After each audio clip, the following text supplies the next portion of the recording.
إن الحمد لله نحمده ونستعينه ونؤمن به ونتوكل عليه ونعوذ بالله من شرور أنفسنا ومن سيئات أعمالنا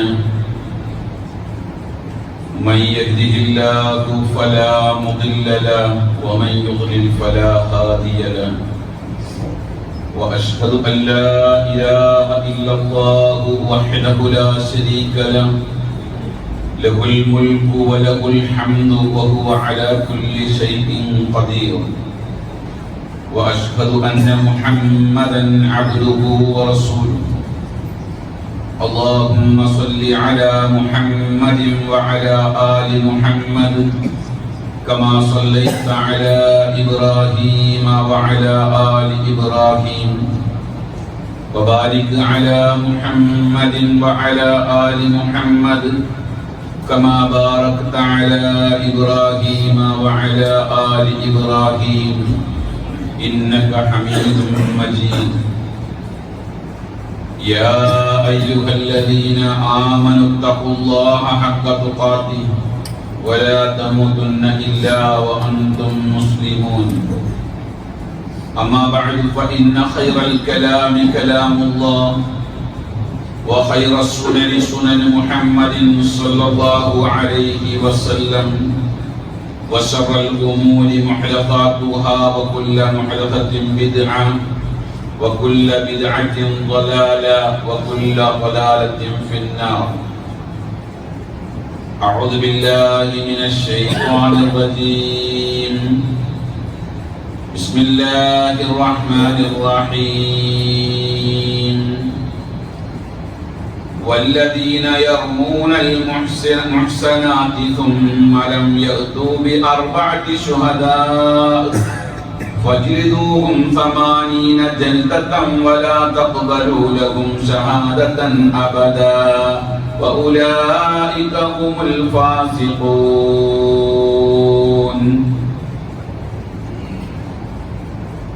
പ്രപഞ്ച സൃഷ്ടാവായ അല്ലാഹുവിന്റെ വിധിവിലക്കുകളും നിയമനിർദ്ദേശങ്ങളും ജീവിതത്തിന്റെ എല്ലാ മേഖലകളിലും പ്രത്യേകിച്ച് നമ്മുടെ രഹസ്യ ജീവിതങ്ങളിൽ സൂക്ഷിച്ചു പാലിച്ച് ജീവിക്കുകയും അല്ലാഹുവിന്റെ തൃപ്തിയും പൊരുത്തവും നേടുന്ന നല്ലവരായ അടിമകളാകാൻ നാം പരമാവധി പരിശ്രമിക്കുകയും അതിനുവേണ്ടി പ്രാർത്ഥിക്കുകയും ചെയ്യുക.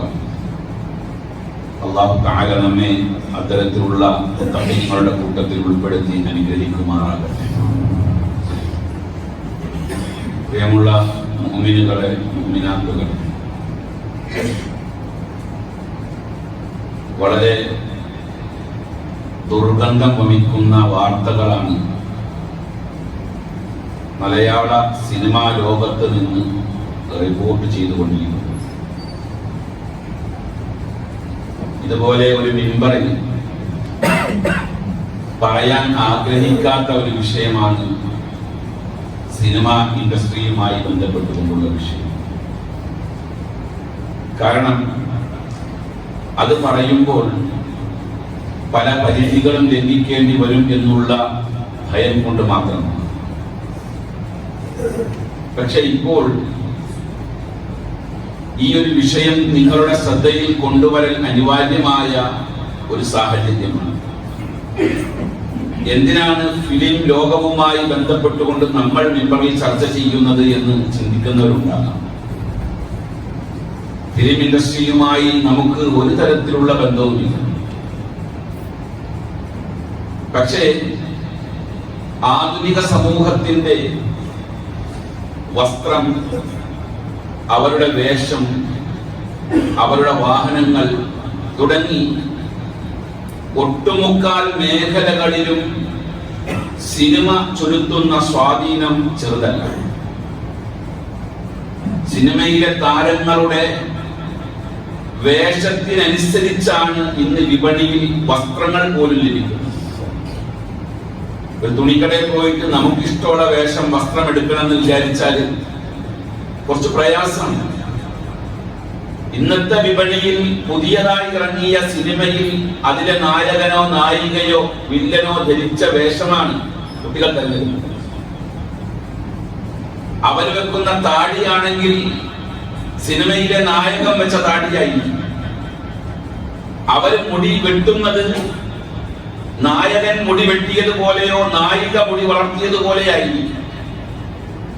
ആഭരണങ്ങൾ തിരഞ്ഞെടുക്കുന്നത് എത്രത്തോളം ഭക്ഷണ തളികയിലുള്ള ഡിഷുകൾ പോലും സിനിമ കയറി വന്നിട്ടുണ്ട് എന്നുള്ളതൊരു യാഥാർത്ഥ്യം. അതിന്റെയും അപ്പുറം സ്വവർഗരതിയും പരിധിയില്ലാത്ത ലൈംഗികതയുടെയും ബ്രാൻഡ് അംബാസഡർമാരായി മലയാളത്തിന്റെ പല മഹാനടന്മാരും മാറിയപ്പോൾ നമ്മളുടെ കുടുംബ ജീവിതത്തെയും ജീവിത ശൈലിയെയും നമ്മളുടെ സംസ്കാരത്തെയും വരെ ഈ സിനിമാ ലോകം ബാധിച്ചു എന്നുള്ളത് യാഥാർത്ഥ്യം. ഒരുപക്ഷെ ഇവിടെ ഇരിക്കുന്ന തലനരച്ച ആളുകൾക്ക് അറിയാത്ത ചില പ്രയോഗങ്ങൾ ഇവിടെയുള്ള യുവാക്കൾക്കും കൗമാരക്കാർക്കും അറിയാം. ഏറ്റവും കൂടുതൽ ഇന്ന് കുട്ടികൾക്കിടയിൽ സംസാരിക്കുന്ന വാക്കുകളിൽ പെട്ടതാണ് മൈ ബോഡി മൈ ചോയ്സ്, അതുപോലെ ലിവിംഗ് ടുഗദർ, ബെസ്റ്റി പോലെയുള്ള വാക്കുകളൊക്കെ കേൾക്കാൻ നല്ല ഭംഗിയുള്ള വാക്കുകളാണെങ്കിലും അതിന്റെ പച്ച മലയാളത്തിൽ പറഞ്ഞാൽ പരസ്യമായി വ്യഭിചരിക്കാനുള്ളതായ പെർമിഷൻ എന്ന് മാത്രമേ പറയാൻ കഴിയൂ. അത്രയധികം ഈ മേഖല സ്വാധീനിച്ചു കഴിഞ്ഞു. മിക്ക സിനിമകളും ഇസ്ലാമിനെ നോവിക്കാതെ കടന്നു പോകുന്നില്ല. മുസ്ലിം സമുദായത്തിന്റെ സംസ്കാരത്തെയും മുസ്ലിം പെണ്ണിന്റെ വേഷത്തെയും മലയാളി മുസ്ലിമീങ്ങളുടെ സംസാര രീതികളെയും തിയേറ്ററുകളിലും സോഷ്യൽ മീഡിയകളിലും പച്ചയായി പരിഹസിച്ചുകൊണ്ടിരിക്കുകയാണ്. എന്തിനേറെ വിശാല മനസ്കരായ അറബികളെ പോലും ക്രൂരതയുടെയും അതേപോലെ പ്രയാസപ്പെടുത്തുന്ന വാക്താക്കളായി മാറ്റിക്കൊണ്ടിരിക്കുന്ന ഒരു പശ്ചാത്തലമാണ്. അവിടെയാണ് ഇന്ന് പുറത്തു വന്നിട്ടുള്ള ഹേമ കമ്മിറ്റി റിപ്പോർട്ട് വിശ്വാസി സമൂഹം മനസ്സിലാക്കേണ്ടതിന്റെ ആവശ്യകതയുള്ളത്.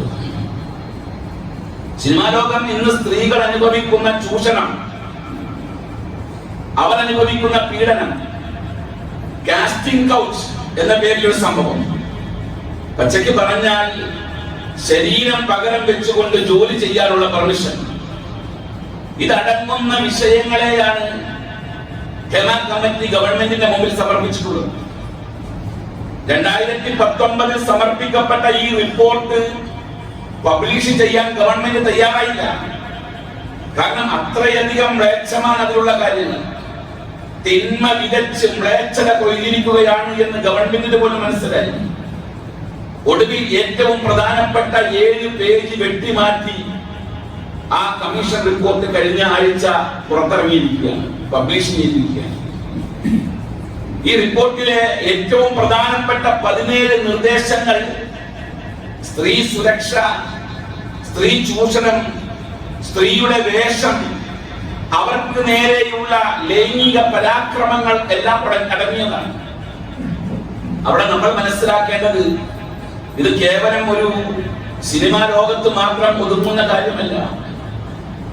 നിരുപാധികമായി ആണും പെണ്ണും എവിടെയെല്ലാം ഒരുമിച്ച് കൂടുന്നുണ്ടോ അവിടെയെല്ലാം കാണുന്ന കാഴ്ചയാണിത്. ഞാൻ നിങ്ങൾക്ക് അത് മനസ്സിലാക്കാൻ വേണ്ടിയുള്ള ഒരു ഉദാഹരണം പറഞ്ഞു തരാം. കഴിഞ്ഞ കോമൺവെൽത്ത് ഗെയിംസ്, ആ ഗെയിംസിൽ ഗെയിംസ് വില്ലേജ് ശുചീകരണ തൊഴിലാളികൾ പണിയെടുക്കാൻ താല്പര്യമില്ലാതെ പണിമുടക്കിയ ഒരു സംഭവം ഉണ്ടായി. മാധ്യമങ്ങളിലൂടെ വായിച്ചതാണ് നാം ഈ വിവരങ്ങൾ കണ്ടതാണ്. എന്താ സംഭവം? ഇതുപോലെയുള്ള ഒരു മെമ്പറിന്റെ മുകളിൽ നിന്ന് പറയാൻ പ്രയാസമുണ്ട്. പക്ഷേ ഈ വിഷയത്തിന്റെ ഗൗരവം മനസ്സിലാക്കാൻ വേണ്ടി പറയുകയാണ്. അവരുടെ ഡ്രൈനേജ് മുഴുവനും ഗർഭനിരോധന ഉറകൾ കൊണ്ട് നിറഞ്ഞു, വെള്ളം പോകാൻ കഴിയാത്ത അവസ്ഥയിലേക്ക് എത്തി. അതിൽ പങ്കെടുക്കാൻ വന്ന ആളുകൾക്ക് കോണ്ടം വിതരണം ചെയ്യുന്നതിന് വേണ്ടി 5000 വീതം കോണ്ടം ലഭിക്കുന്ന കോണ്ടം വെൻഡിംഗ് മെഷീനുകൾ സ്ഥാപിച്ചു. ഈ മേഖലയിലെ അരാജകത്വവും ഈ മേഖലയിലെ തോന്നിയാസവും എത്രത്തോളം ഉണ്ടെന്ന് മനസ്സിലാക്കാൻ ഈ ഒരു ഉദാഹരണം ഇങ്ങനെയുള്ള ഒരു നല്ല സ്ഥലത്ത് വെച്ച് പറയേണ്ടി വന്നു. വിഷമമുണ്ട്. ഇത് എല്ലാ മേഖലകളിലും ഉണ്ട്. കഴിഞ്ഞ കർണാടകയില് ഗവൺമെന്റിന്റെ മുമ്പിൽ ഒരു റിപ്പോർട്ട് സമർപ്പിക്കപ്പെട്ടു. എന്താ റിപ്പോർട്ട്? രാത്രി സ്ത്രീകൾ പണി ചെയ്യാൻ, വർക്ക് ചെയ്യാൻ അവർക്കുള്ള പെർമിഷൻ കൊടുക്കാൻ പാടില്ല. കാരണം ജുഡീഷ്യറിയിൽ ഉൾപ്പെടെ 82% സ്ത്രീകൾ ലൈംഗിക അതിക്രമത്തിന് വിധേയമായിക്കൊണ്ടിരിക്കുന്നു എന്നുള്ളതാണ്. ഈ ഒരു പശ്ചാത്തലത്തിൽ സ്ത്രീ സമൂഹത്തിന്റെ വിഷയത്തിൽ ഇസ്ലാം നടത്തിയ ഇടപെടലുകൾ എന്തെല്ലാമാണ് എന്ന് ഒരിക്കൽ കൂടി നാം കേൾക്കുകയും ലോകത്തെ കേൾപ്പിക്കുകയും ചെയ്യും. നമ്മുടെ പെണ്ണുങ്ങളുടെ വേഷത്തെ പരിഹസിച്ച ആളുകളാണ് ഇവർ. 6-ാം നൂറ്റാണ്ടിന്റെ കാരൻ സംസ്കാരം എന്ന് പരസ്യമായി പറഞ്ഞ ആളുകളാണ് അവർ. അവരിപ്പോൾ മാളത്തിൽ ഒളിച്ചിരിക്കുന്ന ഈ സമയത്ത് മുഅ്മിനീങ്ങളായ നമുക്ക് നെഞ്ചി വിരിച്ച് ചില കാര്യങ്ങൾ പറയാനുണ്ട്. അതിൽ ഒന്നാമത്തെ കാര്യം, പെണ്ണിനോട് ആര് മോശമായി പെരുമാറിയിട്ടുണ്ടോ അവന് എത്ര നല്ല സ്വഭാവ നടന്റെ അവാർഡ് ലഭിച്ചിട്ടുണ്ടെങ്കിലും അവൻ ഏറ്റവും വലിയ വൃത്തികെട്ടവനാണ് എന്നുള്ളതാണ് ഇസ്ലാമിന്റെ ആപ്തവാക്യം. ഇസ്ലാം പഠിപ്പിക്കുന്ന ഒരു ഉദ്ധരണി കാണാം.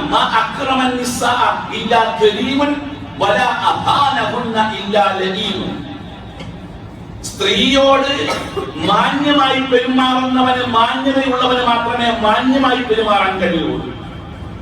സ്ത്രീയോട് മോശമായി പെരുമാറുന്നവൻ ഏറ്റവും മോശക്കാരനാണ്. എന്നാൽ അതിനർത്ഥം എന്താ? സിനിമാ രംഗം വൃത്തികേടിന്റെ ശവപ്പറമ്പായിരിക്കുന്നു എന്നാണ് ആ വാക്കിന്റെ അർത്ഥം. ഇത് പറയുമ്പോൾ ജാഹിലിയ്യ കാലഘട്ടത്തെ ഓർക്കാതിരിക്കാൻ കഴിയില്ല. സ്ത്രീ സമൂഹവുമായി ബന്ധപ്പെട്ട് ഏറ്റവും വൃത്തികെട്ട ആചാരങ്ങളും കാഴ്ചപ്പാടുകളും വിശ്വാസവും നിലനിന്നിരുന്ന ഒരു കാലഘട്ടമായിരുന്നു ജാഹിലിയ്യ കാലഘട്ടം. അല്ലാഹു വിശുദ്ധ ഖുർആനിൽ ആ കാലഘട്ടത്തിലുള്ള ആളുകളുടെ മാനസികാവസ്ഥ പറയുന്നുണ്ട്. വഇദാ ബുശ്ശിറ അഹദുഹും ബിൽ ഉൻസ വല്ല വജ്ഹുഹു മുസ്ഫതൻ വഹുവ ഖദീം. ആർക്കെങ്കിലും പെൺകുട്ടി ജനിച്ചു എന്ന സന്തോഷ വാർത്ത അറിയിക്കപ്പെട്ടാൽ, ഖുർആന്റെ പരാമർശം എത്ര ഭംഗിയുള്ളതാണ്. അവർക്ക് പെൺകുട്ടി ജനിച്ചു എന്ന വാർത്ത അറിയിക്കപ്പെട്ടാൽ എന്നല്ല ഖുർആൻ പറഞ്ഞത്. പെൺകുട്ടി ജനിച്ചു എന്ന സന്തോഷ വാർത്ത അറിയിക്കപ്പെട്ടാൽ അവരുടെ മുഖം കോപാഗ്നിയാൽ കറുത്തിരുണ്ടു പോകുന്നതായി കാണാൻ കഴിയും.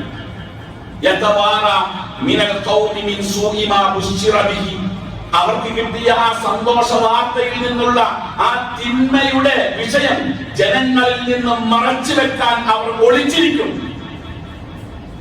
എന്നിട്ട് അവർ ചിന്തിക്കുന്ന എന്താ?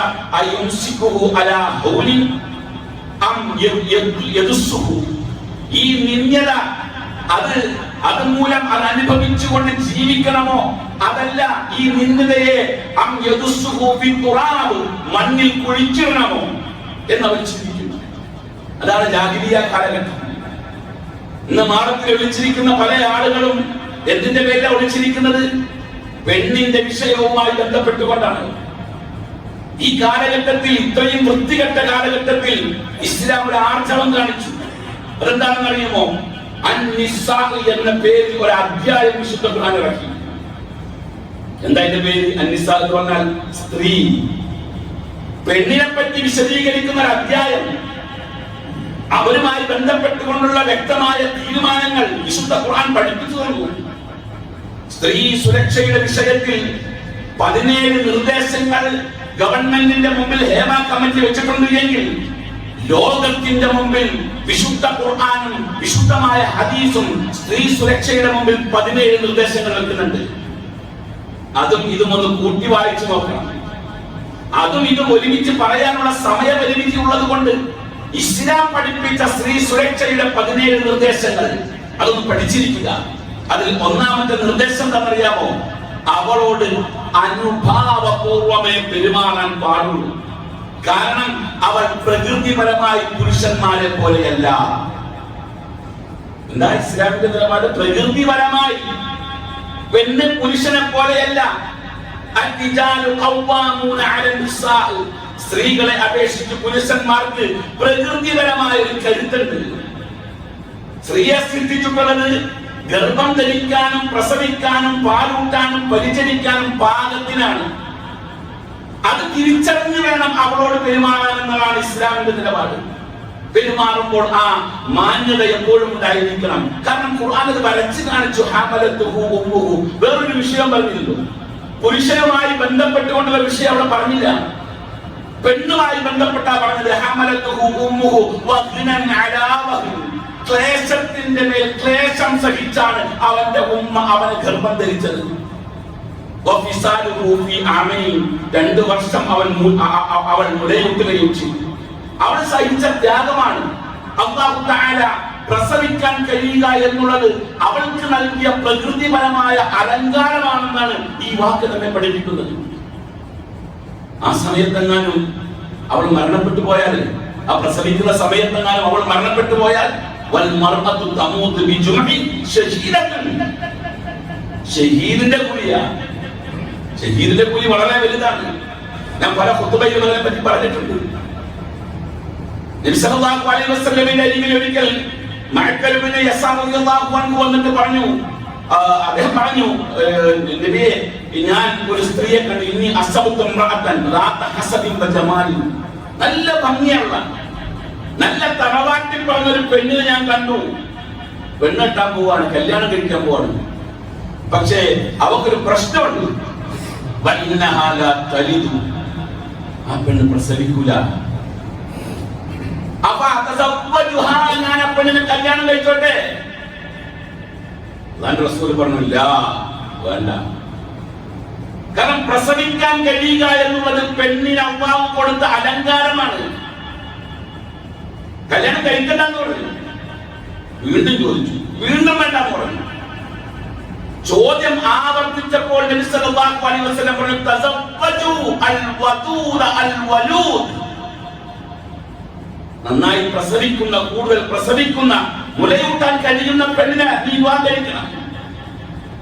ഇവിടെയാണ് സിനിമാ ലോകം ജെൻഡർ ന്യൂട്രാലിറ്റി നടപ്പാക്കാൻ സിനിമകൾ നിർമ്മിച്ച് ഈ സമുദായത്തെ വഴിപഴപ്പിച്ചത്. എന്തായിരുന്നു വിപ്ലവം ഇവിടെ? ജെൻഡർ ന്യൂട്രാലിറ്റി എന്നൊരു കൾച്ചറൽ, അത് ജെൻഡർ ന്യൂട്രാലിറ്റി പൊളിറ്റിക്സ് ആണ്. ആ പൊളിറ്റിക്സ് സിനിമയിലൂടെ ഈ ലോകത്തിന്റെ മുമ്പിൽ അവതരിപ്പിച്ചു. ആ മെസ്സേജ് കൈമാറിയപ്പോൾ അത് കിട്ടിയ മാനസിക വളർച്ചയിൽ പരിമിതിയുള്ള ചില ആളുകൾ, അവർ സ്ത്രീകളായ ആളുകൾ അവരുടെ മാറിടം മുറിച്ച് പുരുഷനാകാൻ നോക്കി. പുരുഷന്മാരായ ആളുകൾ മാറിടം വെച്ച് പിടിപ്പിച്ച് പെണ്ണാകാൻ നോക്കി. സിനിമാ ലോകം ഈ ലോകത്തിന് സമ്മാനിച്ച സംഭാവനകളിൽ പെട്ടതാണ് ഇന്ന് മാറിടം മുറിച്ചു മാറ്റപ്പെട്ട നൂറുകണക്കിന് പെണ്ണുങ്ങൾ. അല്ലേ?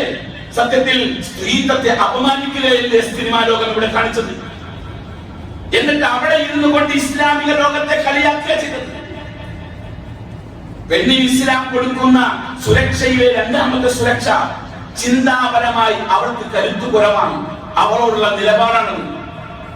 ചിന്താപരമായി അവർക്ക് കരുത്ത് കുറവാണ്. ആയതിനാൽ അവരോട് മൃദുവായിട്ടേ പെരുമാറാവൂ, പരിശുദ്ധമായി പെരുമാറാൻ പാടില്ല. എന്നാണ് അല്ലാഹുവിന്റെ റസൂൽ പറഞ്ഞത്. ചിന്തയും മതപരമായ ആരാധനയും അവർക്ക് കുറവായത് കൊണ്ട് പളങ്ക് പാത്രത്തോടുള്ളതായ സമീപനം എങ്ങനെയാണോ വളരെ മൃദുവായിട്ട് അവരോട് പെരുമാറാൻ പാടുള്ളൂ. ഖുർആന്റെ പ്രയോഗമാണ്.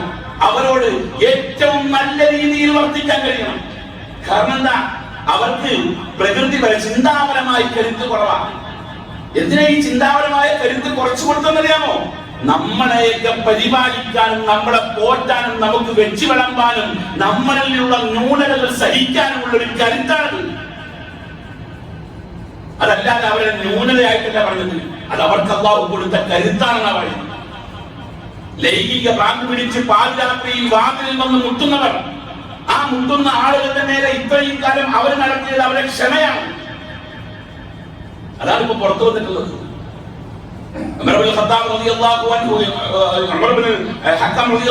പഠിപ്പിക്കുന്നു. നബി സല്ലല്ലാഹു അലൈഹി വസല്ലം പറഞ്ഞു, ലാ യഫ്രഖ് മുഅ്മിനുൻ മുഅ്മിനൻ. ഒരു വിശ്വാസിയായ ആൾ, ഒരു പുരുഷൻ, ഒരു വിശ്വാസിനിയായ ഒരു പെണ്ണിനെ ഒരിക്കലും അസ്വസ്ഥപ്പെടുത്താൻ പാടില്ല, ചൊറിഞ്ഞുകൊണ്ടിരിക്കരുത്, ഇടങ്ങേറാക്കരുത്.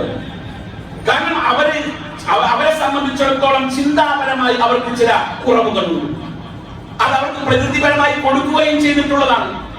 കാരണം ഇവിടെയുള്ള മനുഷ്യന്റെ വാസത്തിന്റെ സുഖകരമായ നിലനിൽപ്പിന് ഈ ഒരു ന്യൂനത രണ്ടു കൂട്ടർക്കും ആവശ്യമാണ്. അവരുമായി ബന്ധപ്പെട്ടുകൊണ്ടുള്ള ഇസ്ലാമിന്റെ നിർദ്ദേശങ്ങളുടെ മൂന്നാമത്തെ നിർദ്ദേശം, അവരെ പറ്റി മോശമായി പറയൽ ഗുരുതരമായ കുറ്റമാണ്. ഒരാണിനെ പറ്റി മോശമായി പറയലല്ല, പെണ്ണിനെ പറ്റി മോശമായി പറയൽ. അതാണ് വിശുദ്ധ ഖുർആനിലെ 500 അധ്യായത്തിലെ 4-ാമത്തെ ആയത്ത് ഞാൻ തുടക്കത്തിൽ പാരായണം ചെയ്തത്. ആ ഗൗരവം അറിയാൻ. വല്ലദീന യർമൂനൽ മുഹ്സനാത്തി, നല്ല പെണ്ണുങ്ങളെ പറ്റി മ്ലേച്ഛകരമായ വർത്തമാനങ്ങൾ പറയുന്ന ആളുകൾ. സുമ്മ ലം യഅ്തു ബിഅർബഅതി ശുഹദാ, സുമ്മ ലം യഅ്തു ബിഅർബഅതി ശുഹദാ, 4 സാക്ഷികളെ ഈ പറഞ്ഞ മ്ലേച്ഛകരമായ വർത്തമാനത്തിന് കൊണ്ടുവന്നിട്ടില്ല എങ്കിൽ, ഒരു പെണ്ണ് വൃത്തികേട് ചെയ്തു എന്ന വാർത്ത പറയാൻ പാടില്ല. അഥവാ ഒരാൾ പറഞ്ഞാൽ അതിന് 2 സാക്ഷി പോരാ. ഇസ്ലാമിലെ ഒരു വിഷയത്തിൽ എത്ര സാക്ഷി മതി? 2 സാക്ഷി മതി, അല്ലേ? പക്ഷെ ഒരു പെണ്ണിനെ പറ്റി അപവാദം പറഞ്ഞാൽ ആ 2 സാക്ഷിയെ കൊണ്ടുവന്ന് നീ കൈയെഴുതാൻ നോക്കണ്ട, 4 സാക്ഷികളെ കൊണ്ടുവരണം. ആ 4 സാക്ഷിയെ നിനക്ക് കൊണ്ടുവരാൻ കഴിഞ്ഞില്ല എങ്കിൽ ഇത് പറഞ്ഞവൻ, അപവാദം പറഞ്ഞവൻ 80 അടി അടിക്കണം. കഴിഞ്ഞില്ല, 80 അടിയിൽ അവസാനിച്ചില്ല. പിന്നീട് ഒരിക്കലും അവനിൽ നിന്ന് സാക്ഷ്യം സ്വീകരിക്കാൻ പാടില്ല. അവൻ സാക്ഷി പറയുന്ന ഒരു കേസും പരിഗണിക്കാൻ പറ്റില്ല. അവൻ സാക്ഷിക്ക് യോഗ്യനല്ല എന്ന് അവന് കൃത്യമായ നിർദ്ദേശം കൊടുത്തു കഴിഞ്ഞു. കാരണം അവൻ തെമ്മാടില്ല. ഒരു പെണ്ണിനെ പറ്റി വൃത്തികേട് പറഞ്ഞാൽ സബറുൽ മൂബിഖാത്തിലാണ് പെടുത്തിയത്. സബറുൽ മൂബിഖാത്ത് എന്ന് പറഞ്ഞാൽ 7 ഗുരുതരമായ തെറ്റാണ്. കബായിറുകളുടെയും മുകളിലുള്ളതാണ് സബറുൽ മൂബിഖാത്ത്. ആ സബറുൽ മൂബിഖാത്തിൽ 7-ാമത്തെ കാര്യം പറഞ്ഞത് വക്കൽമുൽ മുഹ്സനാത്തി അൽ മുഅ്മിനാത്തി അൽ ഗാഫിലാത്ത്, മുഅ്മിനീങ്ങളായ സ്വാലിഹീങ്ങളായ പെണ്ണുങ്ങളെ പറ്റി വൃത്തികേട് പറയുന്നു. അത് മുഅ്മിനീങ്ങളെ പറ്റി മാത്രമല്ല, ആരെ പറ്റിയും നല്ല പെണ്ണുങ്ങളെ പറ്റി വൃത്തികേട് പറയൽ ഏറ്റവും വൃത്തികെട്ട പ്രവർത്തനമായിട്ടാണ് ഇസ്ലാം എണ്ണിയത്. സ്ത്രീയുടെ വിഷയത്തിൽ ഇസ്ലാമിന്റെ നിലപാടിലെ 4-ാമത്തെ നിലപാട്, അവരെ നോക്കി കളങ്കപ്പെടുത്താൻ പാടില്ല. എന്താ ഇസ്ലാം ഇടപെട്ടിരിക്കുന്നത്, അല്ലേ? നോക്കുന്നിടത്ത് ഇസ്ലാം ശക്തമായി ഇടപെട്ടു. എങ്ങനെ നോക്കണം? അല്ലാഹു പറഞ്ഞു, ഖുല്ലിൽ മുഅ്മിനീന യഖുദൂ മിൻ അബ്സാരിഹിം, മുഅ്മിനീങ്ങളോട് പറയണം, യഖുദൂ മിൻ അബ്സാരിഹിം, അവരെ കാണുമ്പോൾ കണ്ണ് ചിമ്മാൻ പറയണം, കളങ്കപ്പെടുത്താൻ പാടില്ല. അലി റളിയല്ലാഹു അൻഹുവിനോട് അല്ലാഹുവിന്റെ റസൂൽ പറഞ്ഞത്, യാ അലി ലാ തുദ്ദിഉ നദറത അൻ-നദറ, നോട്ടത്തെ ആവർത്തിക്കാൻ പാടില്ല. ഫഇന്ന ലക്കൽ ഊല, ഒരു പെണ്ണിനെ കണ്ടാൽ നീ നോക്കിയാൽ ആ ഒറ്റ നോട്ടമേ പാടുള്ളൂ, 2ാമത് നോക്കാൻ കഴിയില്ല. 2ാമത്തെ നോട്ടം നിനക്ക് അനുവദനീയമല്ല. പെണ്ണിനെ കണ്ട ഒരാൾ മുഖത്തേക്കൊന്ന് നോക്കി പിന്നെ തുറച്ചു നോക്കരുത്. അതിന് സെക്കൻഡിന്റെ കണക്കൊക്കെ ഗവൺമെന്റ് പുറപ്പെടുവിക്കുന്നില്ല, അതൊന്നും ഇവിടെ ബാധകമല്ല. 2ാമത്തെ നോട്ടം തീരെ പാടില്ല. കാരണം അവൾ കളങ്കപ്പെടാൻ പാടില്ല. നബി സല്ലല്ലാഹു അലൈഹി വസല്ലമയുടെ ഈ ഉദ്ധരണി വായിച്ചപ്പോൾ സഅദ് ഇബ്നു അബി ഹസൻ റളിയല്ലാഹു അൻഹുവിനോട് ചോദിച്ചു, ഹസൻ റളിയല്ലാഹു അൻഹുവിനോട്, ഇന്ന നിസാഅൽ അജമി യക്ഷിഫ്ന സുദൂറകുന്ന വറൂസകുന്ന, നമ്മുടെ നാട്ടിലെ അജമികളായ ആളുകൾ എന്ന് പറഞ്ഞാൽ മുസ്ലിമീങ്ങളല്ലാത്ത മറ്റുള്ള ആളുകൾ, അവർ അവരുടെ മാറിടവും തലയും തുറന്നിട്ട് നടക്കുന്നുണ്ടല്ലോ, നമ്മൾ ഇന്ന് അനുഭവിക്കുന്ന അവസ്ഥ. എന്തു ചെയ്യും? അദ്ദേഹം കൊടുത്ത മറുപടി, നിന്റെ കണ്ണ് അവിടെ നിന്ന് മാറ്റുക, അത് അവരും പടച്ചവനും തമ്മിൽ തീർത്തോളും, നീ അവരെ നോക്കി കളങ്കപ്പെടുത്താൻ പാടില്ല. ഇതുമായി ബന്ധപ്പെട്ടുകൊണ്ട് ഒരുപാട് ഹദീസുകളുണ്ട്. സമയത്തിന്റെ പ്രശ്നം ബാധിച്ചത് കൊണ്ട് മാത്രമാണ് വിശദീകരിക്കാത്തത്. 5-ാമത് ഇസ്ലാം സ്ത്രീകളുടെ വിഷയത്തിൽ, സ്ത്രീ സുരക്ഷയുടെ വിഷയത്തിൽ ഇസ്ലാം നിർദ്ദേശിക്കുന്ന 5-ാമത്തെ കാര്യം, അനാവശ്യമായി അവളെ സ്പർശിച്ചാൽ, ഒരു പെണ്ണിനെ ആവശ്യമില്ലാതെ സ്പർശിച്ചാൽ അതിന് ശക്തമായ ശിക്ഷയാണ് ഇസ്ലാമിൽ. ആ സ്പർശനം അതിര് ലംഘിച്ചതാണ് എങ്കിൽ, ആവശ്യമില്ലാതെ ബോധപൂർവം അതിര് ലംഘിച്ചുകൊണ്ടുള്ള സ്പർശനമാണ് എങ്കിൽ അവൻ വിവാഹിതനാണ് എങ്കിൽ എറിഞ്ഞുകൊള്ളണം. വിവാഹിതനല്ല എങ്കിൽ 100 അടി കൊടുക്കണം. നിസ്സാരല്ല ഒരു പെണ്ണിനെ തൊട്ടാനുള്ള അവസ്ഥ. ആ നിയമം ഇന്ന് നമ്മുടെ രാജ്യത്തുണ്ടായിരുന്നുവെങ്കിൽ സിനിമാ ലോകത്തെ ഏതെല്ലാം വമ്പന്മാരെ എറിഞ്ഞുകൊള്ളേണ്ടിയിരിക്കും, അല്ലേ?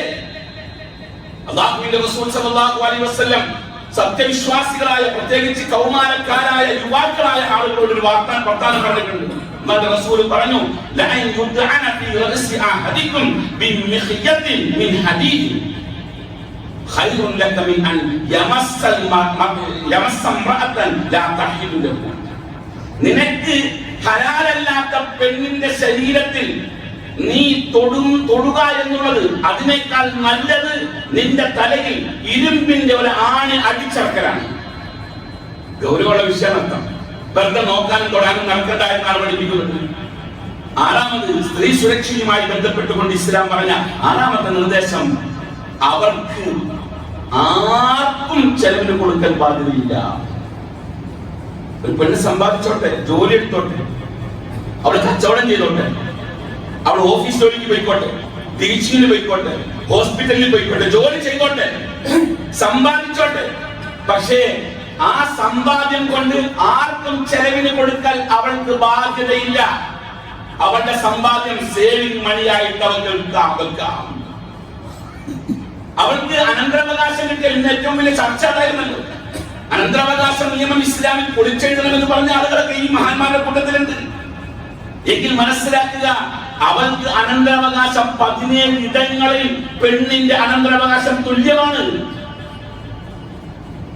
ചില ഇടങ്ങളിൽ പെണ്ണിന്റെ അവകാശം പുരുഷനേക്കാൾ കൂടുതലാണ്. 4 ഇടങ്ങളിലാണ് പകുതി നിശ്ചയിച്ചിട്ടുള്ളൂ. ഈ അനന്തരാവകാശം കിട്ടിയ സമ്പത്ത് അവളെ സംബന്ധിച്ചിടത്തോളം അവൾ ചെലവഴിക്കേണ്ടതില്ല. അവൾക്കത് പോക്കറ്റ് മണി ആയിട്ട് വെക്കാം. പൈസ ചെലവഴിക്കേണ്ടത് പുരുഷനാണ്. പുരുഷന്റെ കയ്യിൽ ഇല്ല എങ്കിൽ പുരുഷന് വേണമെങ്കിൽ കടം കൊടുക്കാം, അല്ലെങ്കിൽ ദാനം ചെയ്യാൻ കൊടുക്കും. അതല്ലാതെ കുടുംബത്തിന് ചെലവിന് കൊടുത്ത് നോക്കേണ്ട ഉത്തരവാദിത്തം പെണ്ണിന് ഇസ്ലാം കൊടുത്തില്ല. അവൾക്കുള്ള സുരക്ഷയുടെ ഏറ്റവും വലിയ കാര്യമാണ്, അല്ലേ? അത്രയും ഗൗരവമുള്ള നിലയിലാണ് ഇസ്ലാം അവളെ പരിഗണിച്ചിട്ടുള്ളത്. 7ാമത്തേത്, അവൾക്കൊരു മൂല്യം കൽപ്പിച്ചിട്ടുണ്ട്. അവളെ കെട്ടിക്കുമ്പോൾ മഹർ, അത് ഇസ്ലാം കൊടുത്ത സ്ത്രീ സുരക്ഷയുടെ ഭാഗമായി കൊടുത്തൊരു ഒരു വിഷയമാണത്. എന്താ മൂല്യം? മഹർ കൊടുക്കുക എന്നുള്ളത്.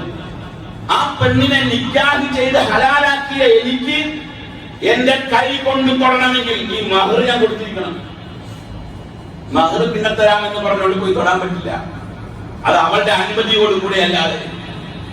മഹർ അനിവാര്യമാണ്. ഈ മഹർ തിരിച്ചു ചോദിക്കാനും പാടില്ല. കല്യാണം കഴിഞ്ഞ് തമ്മിൽ തല്ലി കഴിയുമ്പോൾ തിരിച്ചു പോകുമ്പോൾ മഹർ ചോദിക്കുന്ന ആളുകളുണ്ട്. അല്ലാഹു പറഞ്ഞു,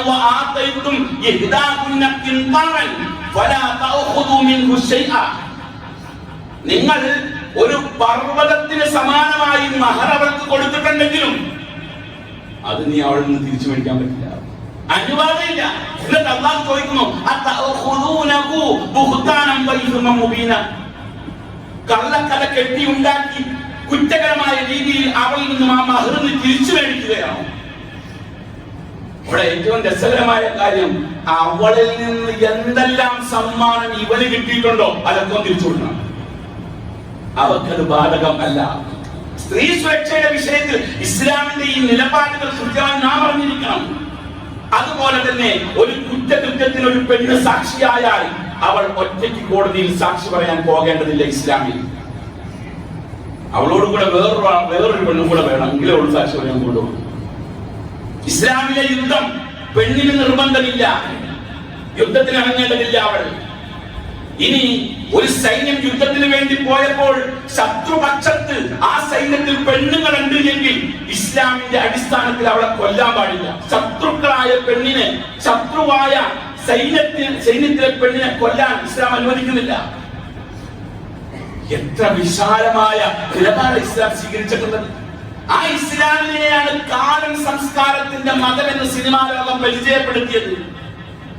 ആ ഇസ്ലാമിന്റെ സംസ്കാരത്തെയാണ് നമ്മളുടെ സ്ക്രീനുകളിൽ, മിനി സ്ക്രീനുകളിലും മൊബൈൽ സ്ക്രീനുകളിലും എല്ലാം പിച്ചിച്ചിന്തിയത്. എന്നിട്ട് അത് നമ്മൾ കണ്ടുകൊണ്ടിരിക്കുക. നമ്മുടെ ഈ ലോകവുമായി, ഈ സിനിമാ ലോകവുമായി ബന്ധപ്പെട്ടുകൊണ്ട് ഒരു ദിവസം ചുരുങ്ങിയത് കുറഞ്ഞ മിനിറ്റ് കണക്കിലും ബന്ധപ്പെടുന്നുണ്ട്. നമ്മുടെ മൊബൈലിൽ എന്തെങ്കിലും ഒരു ആവശ്യത്തിന് വേണ്ടി തുറന്നാൽ നമ്മളിത് നോക്കാതെ പോകുന്നില്ല. അത്രയധികം ഫിലിം ഇൻഡസ്ട്രി ലോകത്ത് വ്യാപിച്ചു കഴിഞ്ഞു. വിശ്വാസിയാകട്ടെ അവിശ്വാസിയാകട്ടെ അവന്റെ നിത്യജീവിതത്തിന്റെ ഭാഗമായി വരികയാണിത്. അവിടെ നമ്മളെ പരസ്യമായി അപമാനിച്ച ആളുകൾ ഇന്ന് തലതാഴ്ത്തി നടക്കുമ്പോൾ ഈ വിഷയം, ഇസ്ലാം പഠിപ്പിച്ച ഈ വിഷയങ്ങളെ നാം ഗൗരവത്തിൽ പറഞ്ഞ് മനസ്സിലാക്കി കൊടുക്കേണ്ടതുണ്ട്. 10ാമത്തെ കാര്യം, ഒരു പെണ്ണ് ഒരു രാത്രി നീണ്ടു നിൽക്കുന്ന യാത്ര നടത്തുന്നുണ്ട് എങ്കിൽ നിർബന്ധമായും അവൾക്ക് ബോഡി ഗാർഡ് വേണം. ഒറ്റയ്ക്ക് അത് അവൾക്ക് കൊടുത്ത സുരക്ഷയാണ്. ഒറ്റയ്ക്ക് യാത്ര ചെയ്യുക എന്നുള്ളത് അവൾക്ക് ഈ പരിമിതികൾ ഉള്ളത് കൊണ്ട് പാടില്ല. അതുകൊണ്ട് മഹ്റം വേണം, ബോഡി ഗാർഡ് വേണം. ലാ തുസാഫിർ അൽ മർഅതു 3 അയ്യാമിൻ ഇല്ലാ മഅ ദി മഹ്റം. 3 ദിവസം നീണ്ടു നിൽക്കുന്ന യാത്ര, അല്ലെങ്കിൽ മറ്റൊരു റിപ്പോർട്ടിൽ ഒരു രാത്രി നീണ്ടു നിൽക്കുന്ന യാത്ര അവൾ കണ്ടിയെങ്കിൽ മഹ്റം കൂടെ വേണം. മഹ്റം ഇല്ലാതെ ഉംറയ്ക്ക് പോകുന്ന ആൾക്കാരൊക്കെ ജാഗ്രത കാണിക്കണം ഈ വിഷയത്തിൽ. അതുപോലെ തന്നെ ആരാധനകളിൽ അവൾക്ക് ഇളവ്. ഒരു മാസത്തിൽ 3 മുതൽ 15 ദിവസം വരെ ഒരു പെണ്ണിന് നിസ്കരിക്കേണ്ടതില്ല. അവൾ പ്രസവിച്ചാൽ 25 ദിവസം മുതൽ 60 ദിവസം വരെ അവൾക്ക് നിസ്കരിക്കേണ്ടതില്ല. ഇബാദത്തിൽ അവൾക്ക് ഇളവ് കൊടുത്തു. വ്യക്തമായ 7ഓളം കാരണങ്ങൾ. ആ 7 കാരണങ്ങളിൽ ഒരു കാരണം ഉണ്ടായാൽ മതി ആ പെണ്ണിനെ, പുരുഷനെ ഒഴിവാക്കാൻ, ഫസ്ഖ് ചെയ്യാനുള്ള അധികാരമുണ്ട്. ആ അധികാരം പുരുഷനില്ല. ഇവിടെ തലാഖ് മാത്രമേ കേട്ടിട്ടുള്ളൂ നമ്മൾ, അല്ലേ? ആണുങ്ങൾക്ക് ഇഷ്ടം പോലെ വേണമെങ്കിൽ തലാഖില്ല, അതല്ലേ? അത് ഈ സിനിമാ ലോകം പഠിപ്പിച്ച സംസ്കാരമാണ്. പക്ഷേ ഒരു പെണ്ണ് ഒരു പുരുഷനിൽ നിന്നും 7ൽ ഒരു കാരണം ഉണ്ട് എങ്കിൽ, വ്യക്തമായ കാരണമായിരിക്കണം.